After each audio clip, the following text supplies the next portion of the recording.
to attack in Sri Lanka. Four genuine bowlers did their job, but শুরুটা দুর্দান্ত করলেও শেষটা ভালো করতে পারেনি শ্রীলঙ্কা। মাত্র 124 রানে গুটিয়ে যায় শ্রীলঙ্কান ব্যাটাররা, যেখানে মুস্তাফিজুর 3টি এবং রিশাদ 4 ওভারে নেন 3টি উইকেট।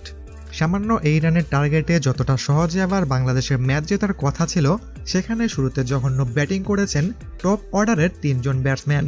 এরপর লিটন এবং হৃদয় ম্যাচটি ঘোরালেও শেষ 36 বলে যখন প্রয়োজন ছিল মাত্র 26 রানের, হাতে তখনও ছিল 6টি উইকেট। এরপরই পরপর রীতিমতো উইকেটের পতন। শেষ পর্যন্ত ম্যাচটা জিততে কাপাকাপি বাঁধিয়ে দিয়েছিল বাংলাদেশ।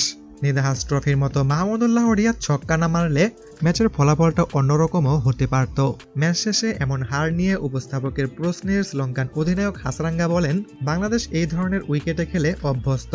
আমি প্রথমেই ভেবেছিলাম এই ম্যাচটা জেতা এতটা সহজ হবে না, তারপরেও আমরা দারুণ শুরু করেছি। তাওহিদ হৃদয় দুর্দান্ত ব্যাটিং করেছে। আমরা সুপার 8-এর সমীকরণ খুঁজছি, আরও একবার দেখা হতেও পারে বাংলাদেশের সাথে। প্রিয় দর্শক, বাংলাদেশের ব্যাটিং ইনিংস নিয়ে আপনার মতামত কি জানাবেন কমেন্ট করে।